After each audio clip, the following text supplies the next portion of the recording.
Dans cette vidéo, je vais te montrer comment multiplier deux fractions. Tu vas voir, c'est très facile. En regardant la vidéo jusqu'au bout, tu deviendras imbattable en multiplication de fractions. Première multiplication, on va multiplier 3/4 avec 1/5. La règle de calcul pour multiplier deux fractions, elle est très simple.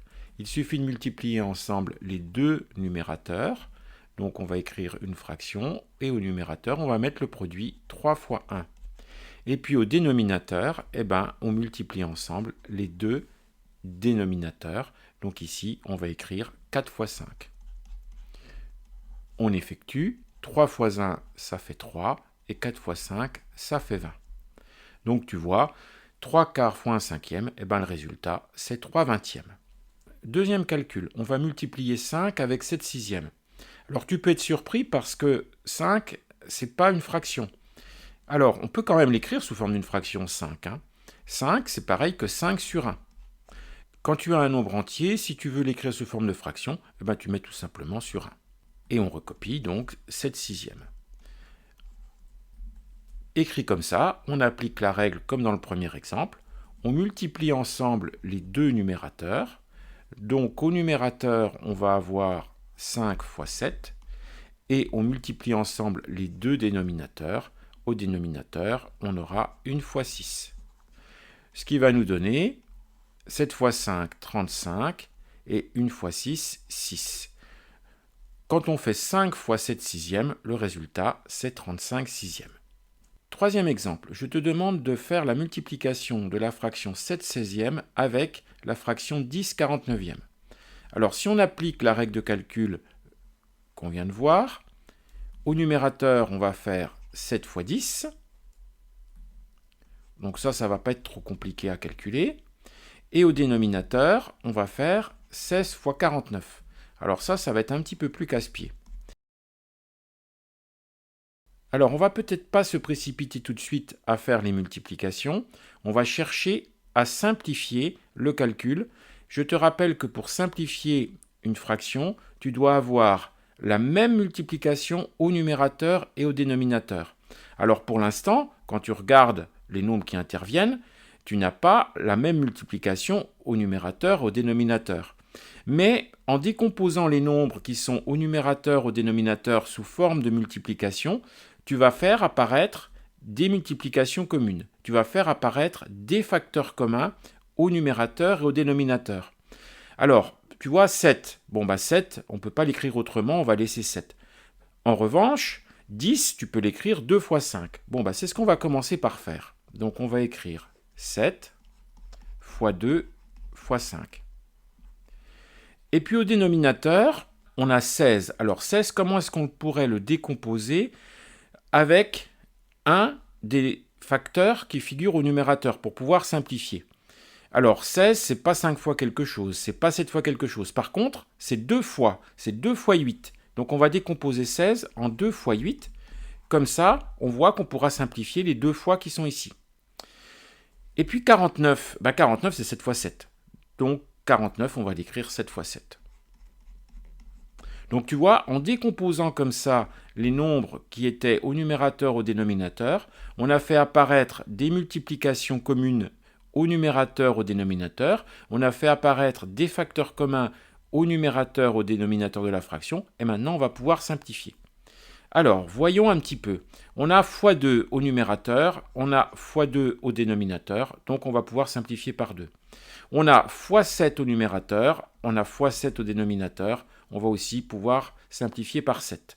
Et donc, finalement, qu'est-ce qui nous reste une fois qu'on a fait ces simplifications? Au numérateur, il nous reste 5, et au dénominateur, il nous reste 8 fois 7. Donc, ça va nous donner 5 sur 8 fois 7. Et 5 sur 8 fois 7, 5. 8 fois 7, 56. 5 56e pour le résultat.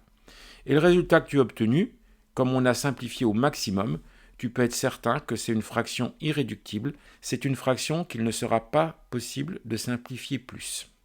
D'ailleurs, tu vois, dans les premiers calculs, je ne te l'ai pas dit, mais on avait directement obtenu également des fractions irréductibles. Je te propose maintenant de multiplier 12 par 22/18. Alors on fait comme tout à l'heure.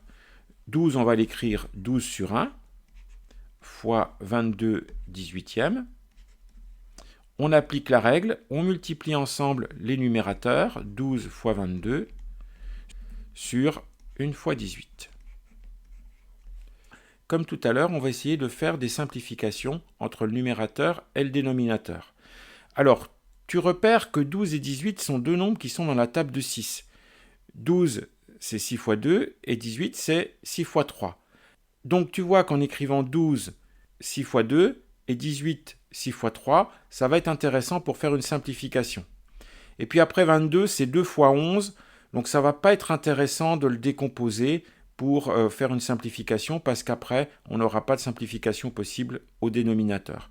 Donc on va juste écrire que 12, c'est 6 fois 2, on garde le 22, et on va diviser par 18, on a dit que c'était 6 fois 3.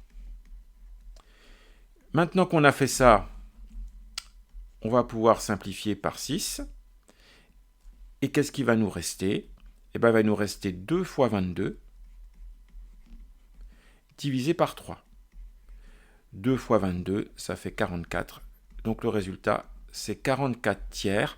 Et la fraction qu'on obtient ici, elle est irréductible. On ne peut pas la simplifier plus. Un dernier calcul, 35 16e multiplié par 12 49e. On applique la règle de calcul. On multiplie ensemble les numérateurs et on multiplie ensemble les dénominateurs.